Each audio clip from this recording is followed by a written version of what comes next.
Bonjour et bienvenue dans ce quart d'heure neuro, toujours sur le terme de trauma et posture. Mais cette fois-ci, on accueille Marine, qui est une de nos intervenantes chez Labo, notamment pour son côté hypnothérapeute et son côté kinésithérapeute. Je te laisse te présenter, Marine. Salut Adrien. Ben oui, alors comme tu viens de le dire, ça fait du coup maintenant 10 ans cette année que je suis kiné et ça fait 4 ans que je pratique l'hypnose thérapeutique. Alors dans hypnose, en réalité, je fais de l'hypnose, je fais de l'EMDR, je fais de la PNL et encore plein d'autres petites choses. Donc voilà, pas mal de choses où on peut se permettre de travailler un petit peu sur le mental aussi. Super. Alors, pour les gens qui, justement, comprennent pas ce que c'est la différence entre l'hypnose, la PNL et le MDR, comment tu pourrais expliquer ce que c'est? Alors, dans les trois cas, j'ai envie de dire, on va s'adresser quand même à cette partie inconsciente de la personne. Donc, on va aller quand même travailler réellement sur ce qu'elles sont et pas ce qu'elles pensent être, pour commencer. L'UMDR, on va vraiment travailler sur du travail visuel et de la mobilisation oculaire. Donc, on n'a même pas forcément besoin d'être spécifiquement dans la communication. Même si, en général, j'aime toujours bien commencer par un petit bilan où on se permet de se dire pas mal de choses. Pour l'hypnose et la PNL, c'est quand même très, très proche, mais on va travailler de façon un petit peu différente. L'hypnose, en réalité, on travaille surtout de façon statique. Mes patients sont fort souvent installés dans un fauteuil, alors qu'en PNL, on va plutôt se déplacer dans l'espace, on va utiliser d'autres exercices, mais finalement, l'un est très proche de l'autre parce qu'en PNL, on est souvent dans des états de transe hypnotique. Et puis, en hypnose, ça m'arrive de venir adapter un exercice de PNL alors qu'ils sont déjà dans un état de transe très profond. Ouais. Ça permet d'avoir d'autres éléments, d'autres flèches à nos arcs. D'autres manières de suggérer certaines choses et de Complètement. travailler en complémentarité en fait. Parce que c'est vrai que ce sont des disciplines qui sont très proches et bien souvent les gens qui se forment à l'hypnose vont se former à la PNL et vont Alors en peut-être fait, même c'est finir par se former sur les mouvements oculaires, quoi. ouais. En fait, c'est hyper intéressant et ça fonctionne très bien ensemble parce que ça nous permet, nous, de nous adapter aussi à nos patients. Moi, j'ai des patients qui arrivent et qui, clairement, alors pourtant, chez moi, c'est marqué hypnose à la base. J'ai pas forcément mis le reste en avant, donc ils viennent pour de l'hypnose, mais je sens que c'est panique à bord pour eux, ils ont peur de lâcher prise. Enfin, donc c'est plus facile en fait de pouvoir s'adapter avec un exercice de PNL où on travaille dans l'ici et le maintenant. On leur demande pas de fermer les yeux, et là ça, voilà, ils sont dans le concret et finalement, en voyant la différence en fin de séance, et ben, on arrive à avoir des approches en hypnose après qui sont beaucoup plus faciles. Ok, super intéressant. Bon, je pense que tu as un petit peu tout comme sujet qui viennent te voir pour de l'hypnose. Oui, Euh, mais je sais, puisque on a beaucoup de personnes en commun, oui. tu traites pas mal de cas au niveau trauma, etc. Euh, Ouais. c'est quoi les particularités de ce travail sur les personnes qui ont vécu des traumas? Comment toi, tu arrives à le détecter? Comment Alors, tu la arrives à première travailler avec? particularité, c'est qu'au moment où ils passent la porte du cabinet, et ben, ils disent jamais qu'ils ont un trauma. Et alors, soit ils en ont conscience, soit ils en ont pas conscience. Mais il y en a plein qui en ont conscience, mais ils viennent jamais pour travailler là-dessus. Ils viennent toujours pour travailler sur une perte de poids, sur un problème de sommeil, sur des difficultés à bouger, sur des douleurs. Mais ils viennent jamais de premier abord parce que bon, ok, j'ai vécu ça dans mon enfance, il faut qu'on travaille dessus parce que je vais pas bien. Ou j'ai vécu ça il y a 2 ans et depuis 2 ans, je vais pas bien. Non, non, ils sont capables, enfin, les gens sont capables de dire je vais pas bien depuis 2 ans, mais je sais pas pourquoi. Sauf qu'il y a une émotion qui vient se positionner derrière et quand on vient commencer un petit peu à chatouiller et à appuyer dans le bilan, hein, qui est très important, et ben, on se rend vite compte qu'il y a bien quelque chose et que c'est sur ce quelque chose-là qu'il faut travailler. Ouais. On dit souvent que les gens, quand tu fais un travail en hypnose, c'est au bout de la deuxième, troisième séance, des fois, que ça ressort des choses. Mais il y a quand Ça, même des indices qui laissent souvent apparaître déjà qu'il y a quelque chose de sous-jacent. complètement. Alors déjà, une émotion qui arrive au mauvais moment pour rien. Bah, voilà, alors j'ai le droit de donner un exemple? Bien sûr, ouais, ça serait Voilà, je donne criant pas de de. nom, hein, mais bien, donc Oui, oui, voilà. bien Mais sûr. un exemple concret, alors pour le coup, c'était la première fois que c'était aussi flagrant et que ça s'est positionné comme ça, c'était il y a peu de temps au cabinet. J'ai une dame qui vient parce que grosse douleur hanche-épaule depuis 2 ans.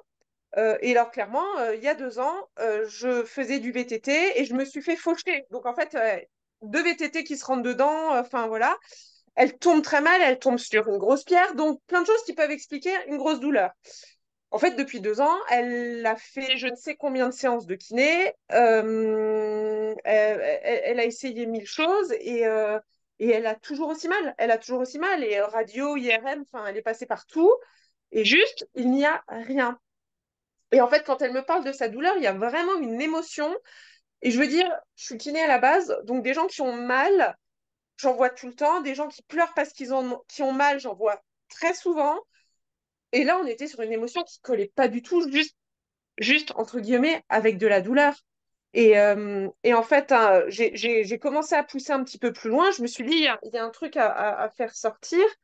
Et voilà, en poussant, et j'ai même pas eu de temps besoin de la pousser parce que je lui ai dit clairement, pour moi, votre émotion, elle est mal positionnée. Vous, vous pleurez comme quelqu'un qui vient de vivre un traumatisme. Et sauf que vous avez, encore une fois, entre guillemets, juste mal. Et là, elle me dit, OK, il s'est passé un truc dans mon enfance. Et c'est sorti comme ça d'un coup. Et là, elle se remet à pleurer et exactement de la même façon que de la façon dont elle pleurait pour sa douleur, en fait.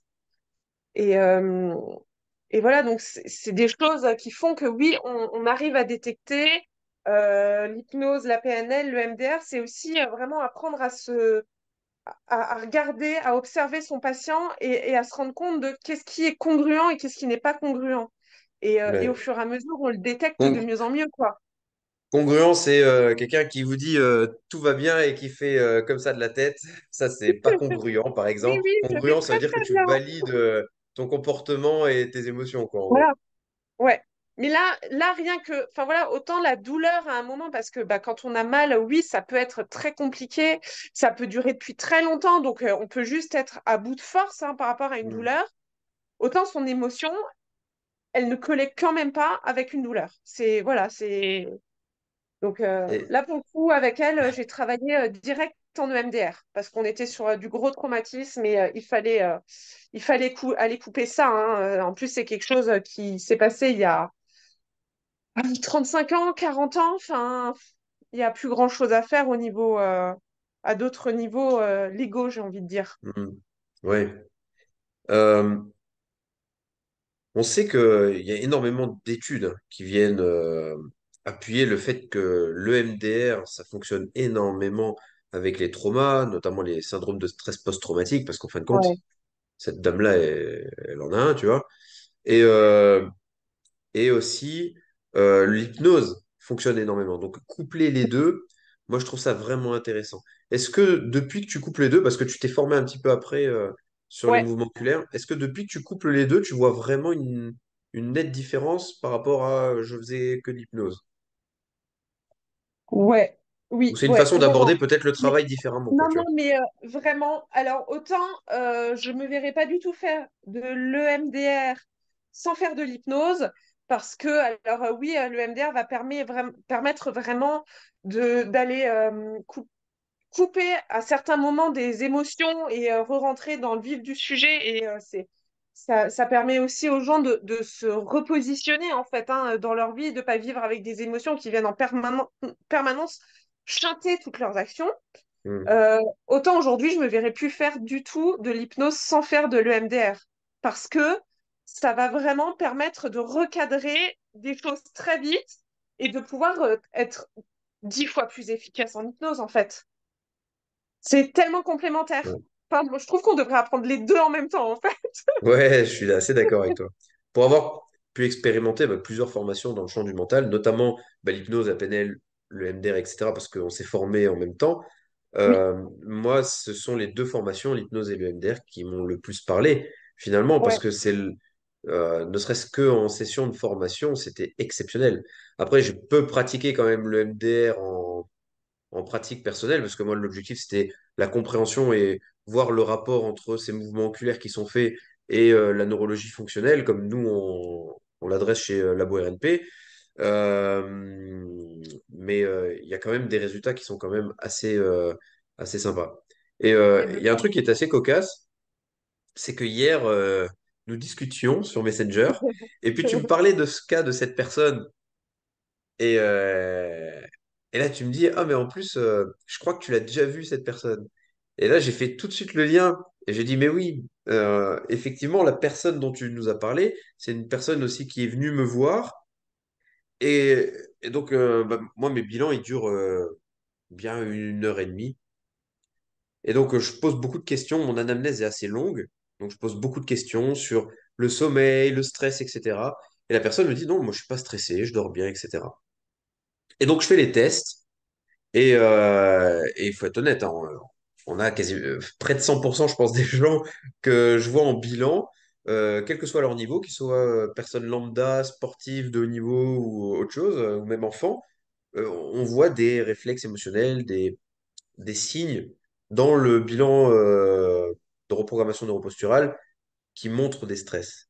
Et là, à chaque fois que je faisais un petit test, je me disais, punaise, il y a quelque chose, tu vois, mais vraiment de fort. Et j'arrive à la fin des tests, donc je fais les tests neuro, je fais les tests réflexes archaïques, tout ce que tu connais, tu vois. Et là, à la fin je fais toujours des petits exercices avec des avant-après, un petit peu pour voir bah, si ça vient confirmer ce que je pense. Et à la fin, je m'assois avec la dame, je passe au moment débrief, tu sais, de ce bilan, et je lui dis, écoutez, je vais vous poser la question de manière brutale, mais vous dites que vous n'êtes pas stressé. Non, je suis pas du tout stressé. Ok, je dis, moi je pense que bah, vous avez vécu un trauma dans votre vie. Parce que c'est comme ça que je l'ai ressenti et que je l'ai vu dans toutes ses composantes, à la marche, sur les différents tests qu'on a fait, que ce soit vestibulaire, proprioceptif, réflexe archaïque, etc. Et là, la personne, elle s'est mise à fondre en larmes. Donc, après, bon, ben, voilà, mon objectif, c'était pas d'aller travailler non plus dessus sur une séance d'hypnose, etc. Euh, Et moi, je pense du coup que peu de temps après, finalement, je l'ai récupérée avec les mêmes larmes. Sauf qu'au ouais, moment où elle vient me voir, encore une fois, elle me dit pas j'ai un trauma. Elle me dit j'ai ouais, mal. Mais en fait, encore une fois, il y a l'émotion qui ne correspond pas avec le discours. Mais, exactement, exactement. mais en fait, on Et essaie ben, elle est toujours de venue te fonctionner voir, un du petit coup, peu comme ouais, ça, peut-être hein. 2 semaines après, elle est venue te voir. Donc c'est bien parce que, Ouais, après, moi, dans le bilan, j'adresse des recommandations, dont il faut aller voir Marine. Euh, et c'est marrant, tu vois. Bon, moi, j'ai pas eu de nouvelles de la personne depuis, mais il semblerait qu'elle a quand même mis les choses que je lui ai suggérées en place. Et c'est quand même ouais, super cool. Donc, ouais, clairement. c'est très bien. Et on a eu d'autres personnes hein, comme ça avec qui on a travaillé. Oui. Des personnes qui ont eu des lourds traumas, des choses assez effroyables. Et est-ce que tu as des choses qui reviennent chez ces gens, tu sais, qui vivent des syndromes de stress post-traumatique ou qui ont eu des très gros traumas, tu vois? Est-ce que tu as des traits que tu revois facilement? Donc, alors, des symptomatiques qui reviennent souvent. Ouais, Alors, en général, ces gens-là, alors je pense que j'ai compris de quelle personne tu me parles là aussi et de par exemple quel trauma. Mais on a eu un trauma, enfin une patiente avec un trauma très particulier aussi, qui à la base venait de voir aussi pour une épaule bloquée. ouais, Et ça, c'était très impressionnant aussi. Et qui, moi, vient me voir aussi avec une épaule bloquée, quoi. Et ce jour-là, heureusement que tu me préviens que, attention, il y a du lourd derrière. Parce que moi, je me suis accrochée quand même toute la séance aussi. Parce que des fois, on n'est pas tout à fait prêt non plus à entendre ce qui va arriver. En attendant, ça reste très intéressant. Et bah, par exemple, cette patiente-là, 15 jours après, elle levait le bras, quoi. Mais elle levait le bras comme si de rien n'était, alors que ça faisait je ne sais combien de temps que c'était de pire en pire. Qui revient quand même de façon assez classique dans tous ces traumatismes, alors qu'ils soient plus ou moins importants, et en même temps, des fois, il y en a qui viennent avec des gros traumatismes qui pourraient paraître anodins sur quelqu'un, mais ça, c'est une question de sensibilité, et chacun va vivre son traumatisme un petit peu différemment. Ce Ouais. qui revient très souvent, c'est qu'à un moment, de toute façon, ça va affecter soit le corps, soit le sommeil, soit, enfin, un corps qui va avoir mal ou un corps qui ne va plus arriver à bouger, qui ne va plus arriver à se déplacer. Et là, on en revient complètement à tout ce que vous faites dans le labo, en fait. C'est qu'à un moment, le corps, il ne bouge plus non plus à cause de psychologique qui est bloqué Mm. derrière, quoi. Et que tant que ce psychologique-là, on va pas aller le débloquer, ben, on risque à un moment ou à un autre quand même de stagner. Et c'est très intéressant. Et du coup, toi, en tant que kiné, parce que ta pratique majoritaire, ça reste quand même la kinésithérapie, est-ce Ouais. que tu retrouves chez des gens qui sont bloqués beaucoup de facteurs de stress émotionnel, etc. Ouais, mais énormément. Euh, alors, je m'en souviendrai toujours, hein, j'étais encore étudiante, j'étais en formation en fait dans un hôpital. J'étais en stage, je crois, 6 semaines. Et je suis rentrée de ce stage, je suis allée choper en fait notre prof de psycho de l'école et lui dire, moi j'ai eu un problème avec une patiente, et il faut que vous m'expliquiez ce qui s'est passé. Donc comme quoi je me dis, j'étais déjà un peu amenée à aller vers ce genre de choses. Une patiente que je devais masser, je commence à lui masser le dos et voilà. Et au moment où je la masse, elle se met à pleurer. Moi, ça va, hein, je suis pas kiné. Enfin, ça fait 8 mois que je suis en formation, je sais pas ce qui se passe. Je lui dis, je vous fais mal. Enfin, elle me dit, non, non, continuez, continuez. Et elle m'explique en fait qu'au fur et à mesure que je la masse, et ben, c'est comme si elle avait plein de petits sacs avec plein de problèmes dans son dos et que ça lui permettait d'ouvrir tous ces petits sacs, sauf que pour que ça sorte, il faut qu'elle pleure. Oh, ça m'avait perturbée à l'époque. Alors aujourd'hui, je comprends beaucoup plus de choses. Mais oui, au point où je suis allée en parler au psy, et je sais que du coup, le psy de cette école, et ben, aujourd'hui encore, il en parle à ses élèves. Parce que, bah ouais, à un moment, on peut être amené à rencontrer des gens où l'émotionnel va ressortir plus facilement que chez d'autres avec juste, entre guillemets, un massage. Et que c'est encore cette association corps-esprit où le corps, il porte à un moment tout ce que notre esprit n'arrive plus à porter et tout ce que notre esprit ne veut plus porter, et ben, il le fait sortir autrement bah, pour pouvoir s'en débarrasser quelque part, pour pouvoir le traiter tout simplement. C'est marrant parce que on parlait d'épaule, on parlait de dos et tout. Et moi, j'ai souvent remarqué, tu sais, on a des phrases toutes préconçues, des fois qui dit quand quelqu'un va pas bien, je porte la misère du monde sur le poids du monde sur mes épaules et Complètement. je porte la misère sur mon dos, tu vois. Et en Ouais, fin de compte, tu remarques que bah, là où tu as des problématiques qui reviennent quand même souvent, les problèmes de dos, d'épaule, il y a quand même beaucoup aussi d'aspects émotionnels. Alors, est-ce qu'on peut en faire un lien? Je sais pas.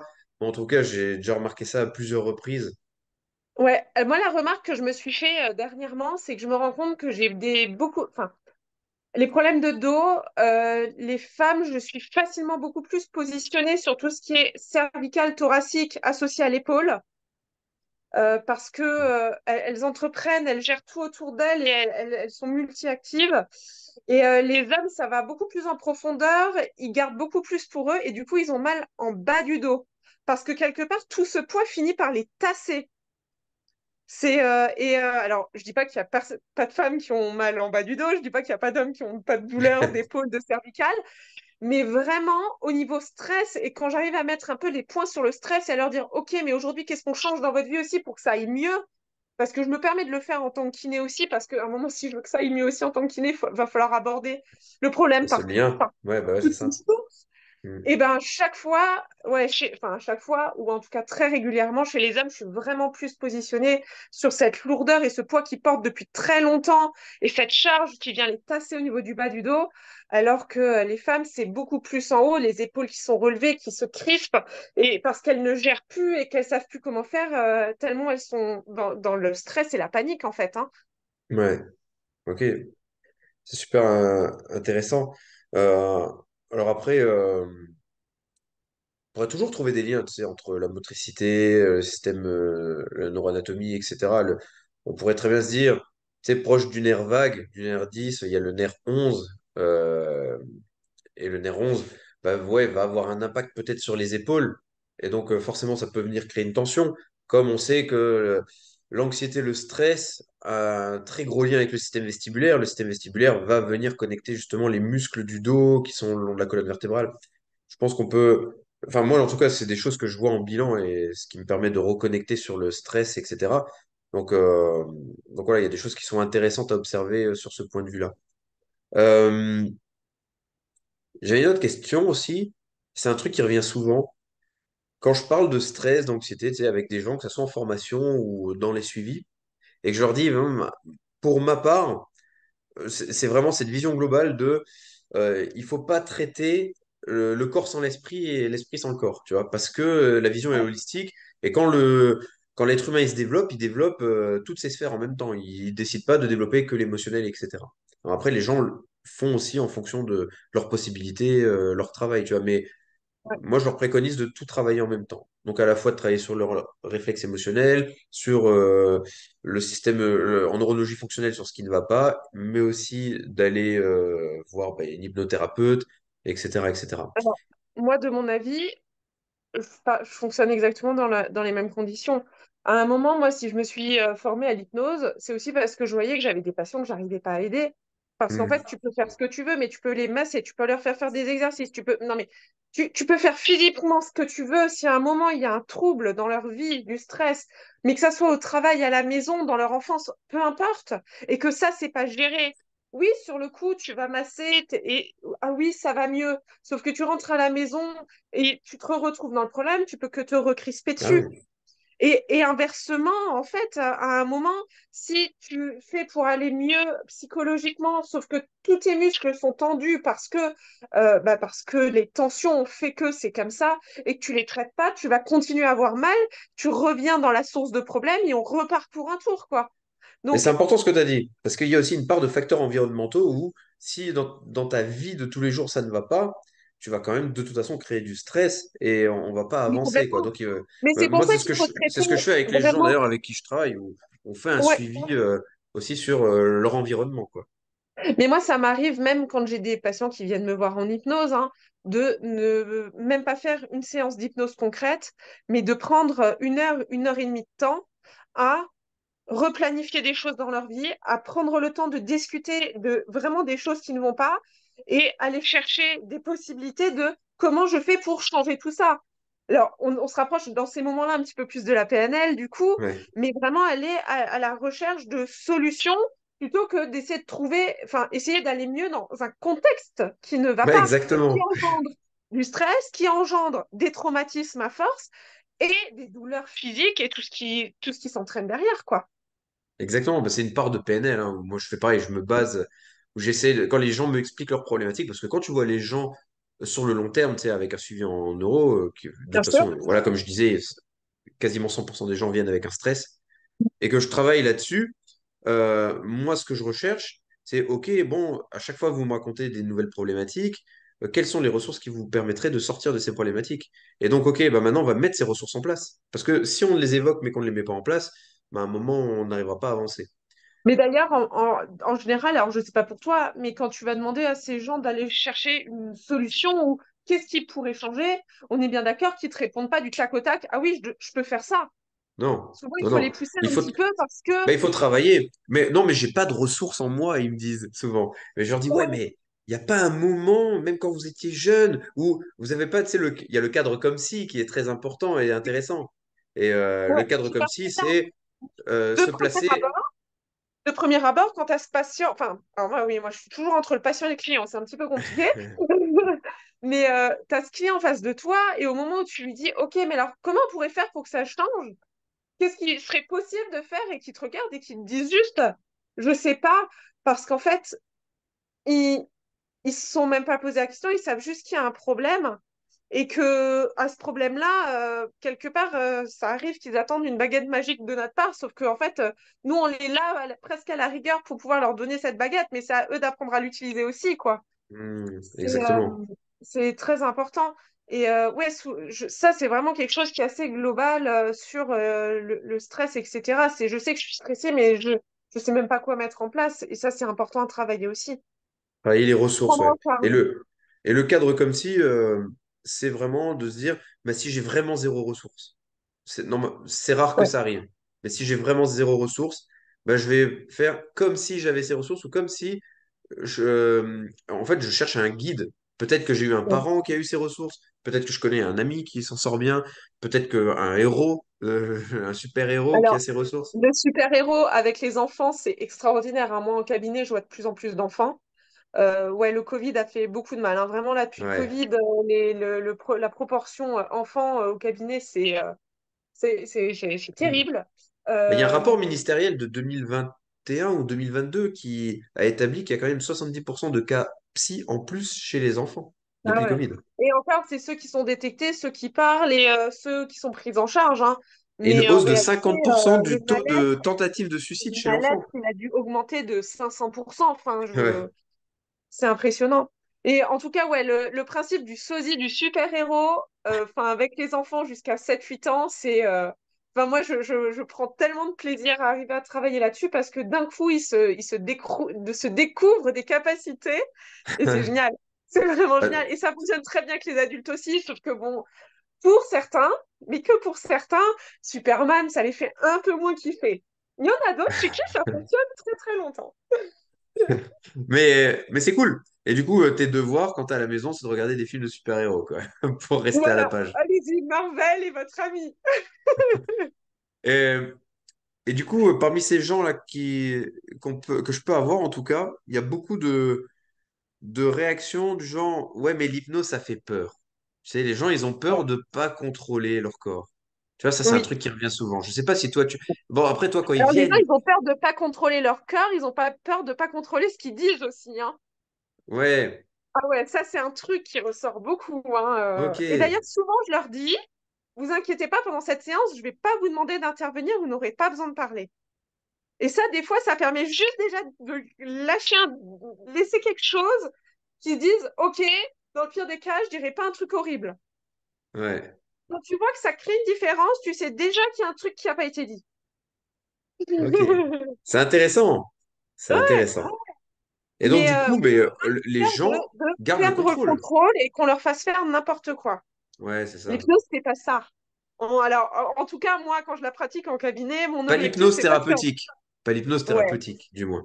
Après, il y a l'hypnose de On n'est pas là spectacle, mais pour c'est faire encore autre l'hypnose chose. de spectacle, hein. Et l'hypnose de spectacle, ça ne fonctionne pas sur tout le monde. Et il faut bien se dire que même en hypnose de spectacle, si on arrive à faire faire, enfin, si on arrive à faire faire un striptease à quelqu'un, c'est parce que clairement, il était OK inconsciemment avec ça.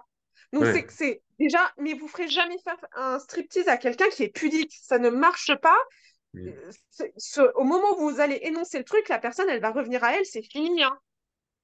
Et ça va On a dépendre plein chacun. d'exemples comme ça. J'ai plein d'exemples comme ça avec le fait de vouloir passer quelqu'un en hypnose qui a une hypnose assez facile. Et, euh, et s'il y a son Qui ne peut enfant pas à faire la côté, poule.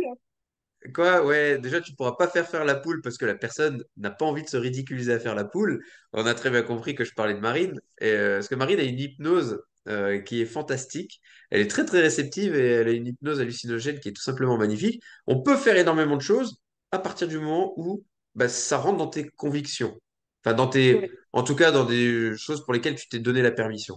S'il y a des choses c'est qui ça. sont contre ça, tu vas vite ressortir ou te bloquer. Ou par exemple, tu sais que ton enfant il vient à côté de toi, il va te solliciter, bah ça reste ta priorité, je me déconnecte. Complètement.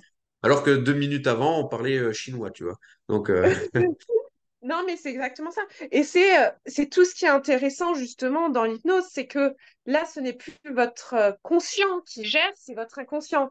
Ça va ouais. vous permettre d'aller beaucoup plus loin dans votre capacité, dans vos capacités, que ce que le conscient vous limite, sans aller non plus dans quelque chose qui n'est pas en accord, ben, simplement avec ce que vous êtes et avec ce que vous voulez être et avec ce que vous voulez représenter, hein. Hmm. Donc, et ça, Donc pour le coup, n'ayez pas c'est peur. vraiment différent pour chacun. Ouais. Et encore une fois, N'ayez... en cabinet, on rentre pas dans ce genre de système et moi, je cherche même pas les limites. Les seules pratiques en cabinet d'hypnose, de speed hypnose ou d'hypnose de spectacle enfin, voilà, qui existent, que j'utilise, c'est quand j'ai vu des fous, parfois, et je le fais même pas à chaque fois, mais quand j'ai déjà vu mes patients ou mes clients à plusieurs reprises, les seules techniques que j'utilise, c'est juste pour allait leur permettre de rentrer en transe rapidement et Mm. facilement, avec des claquements de mains, avec des claquements de doigts, avec du chiffrage rapide, des choses comme ça, pour m'éviter de mettre 10 minutes à les mettre en transe. Je les mets en transe en 10 secondes. Et du coup, ça me permet de travailler un petit peu différemment et un petit peu plus longtemps sur le fond du sujet. Mais Ouais. voilà, en cabinet, c'est le seul type d'hypnose qu'on utilise et que de toute façon, si à un moment je devais faire de la speed hypnose différemment en cabinet, ben ça serait plus OK, ça serait plus OK pour mes patients, ça serait plus OK avec ce que moi j'ai envie de faire, envie de créer. Et Mm. il y a un système de confiance qui doit être mis en place et c'est le plus important. Ok.